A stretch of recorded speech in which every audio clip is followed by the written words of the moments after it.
एक बार की बात है। एक बार दो भाई दुनिया की सारी चिंताओं से दूर रहने के लिए वैराग्य लेने का सोचते हैं। वे कई सालों तक कठोर तपस्या करते हैं और उसके बाद साधु बन जाते हैं। वे गंगा नदी के किनारे बस जाते हैं। छोटे वाला भाई गंगा के एक छोर पे रहता है और बड़े वाला भाई गंगा के दूसरे छोर पे। उसमें से बड़ा भाई ज्यादा श्रेष्ठ होता है। उसी नदी में एक नागराज भी रहता था जिसके पास ये तिलस्मी ताकत थी कि वो अपना रूप बदल सकता था। एक बार वो छोटे वाले साधु की कुटिया में एक साधु के वेश में घुसता है। एक साधु को आते हुए छोटे वाला भाई उस साधु को सत्कार करते हुए अंदर बुलाता है और उसके बाद उनकी खूब सेवा करता है। उनकी सेवा से खुश होकर वो नागराज उनको धन्यवाद देते हुए चला जाता है। ऐसे ही धीरे धीरे करके वो नागराज रोज आना शुरू कर देता है और इसके साथ ही दोनों के बीच में घनिष्ठ मित्रता हो जाती है। इस मित्रता के चलते धीरे धीरे नागराज अपना असली रूप उस छोटे भाई को दिखाना शुरू कर देता है। जब भी वो वापिस जाने लगता है तो वो उससे गले लगा देता है और उसके बाद उसके गले के ऊपर अपना फन फैला देता है।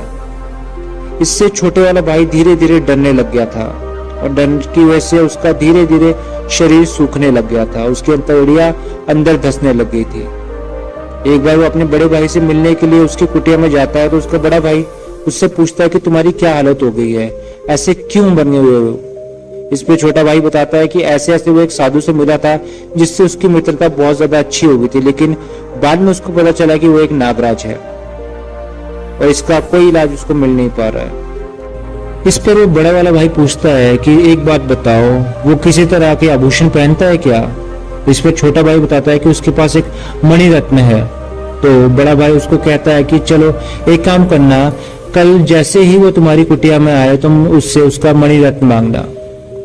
छोटा भाई अपने बड़े भाई की बात मानते हुए अगले ही दिन उस नागराज से उसका मणि रत्न मांगते हैं। नागराज उसी समय वहां से चला जाता है। छोटा भाई ये प्रक्रिया लगातार 3 दिन तक दोहराता है। चौथे दिन जैसे वो नागराज छोटे भाई की कुटिया में आता है तो छोटा भाई कहता है कि मैं तुमसे 3 दिन से तुम्हारा ये मणि मांग रहा हूँ, देखो तुमने अपना ये मणि मेरे को नहीं दिया है। छोटे भाई की बात सुनकर वो नागराज बहुत ही ज्यादा अप्रसन्न हो जाता है। वो कहता है कि तुम रोज रोज मेरे इस मणि को मांगते हो, ये मणि मेरे लिए बहुत ज्यादा प्रिय है, इसकी वजह से मेरे पास ये तिलस्मी ताकतें आई है, मैं तुम्हें ये मणि कभी नहीं दे सकता।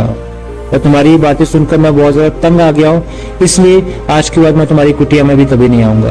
ये कहते ही नागराज वापिस जाके पानी में डुबकी मार देता है। कुछ दिनों बाद बड़ा भाई छोटे भाई से जब मिलने आता है तो अपने छोटे भाई की स्थिति सुधरती हुई देखकर बहुत ज्यादा खुश होता है और वो अपने छोटे भाई को बताता है कि इस दुनिया का यही नियम है, किसी से उसकी प्रिय चीज अगर तुम मांगोगे तो वो तुमसे मित्रता खत्म कर देगा। तो दोस्तों, इस कहानी से हम लोग को ये सबक मिलता है कि जिंदगी में कभी भी किसी से अगर आपको सच्ची मित्रता जाननी है तो उससे सबसे प्रिय चीज मांग कर देखो, तुम्हें पता लग जाएगा कि उसकी मित्रता तुमसे कितनी ज्यादा घनिष्ठ है। लोगों का असली रूप तभी दिखता है जब आपके बुरे दिन चल रहे होते हैं, तो जो आपके बुरे दिन में भी आपके साथ होते हैं वही आपके सच्चे मित्र है। उम्मीद करता हूँ आज की कहानी आप लोग को अच्छी लगी होगी। अगर आपको ये कहानी अच्छी लगी तो हमारी इस वीडियो को लाइक करते हुए अपने जरूरतमंद दोस्तों के साथ शेयर करना बिल्कुल भी ना भूलें। साथ ही साथ अगर आप हमारी वीडियोस को फ्यूचर में भी देखना चाहते हैं तो हमारे चैनल को सब्सक्राइब करते बेल आइकन जरूर दबाएं, क्योंकि उसी से आपके पास हमारी अगली वीडियोस की नोटिफिकेशन आ पाएगी। तब तक के लिए धन्यवाद।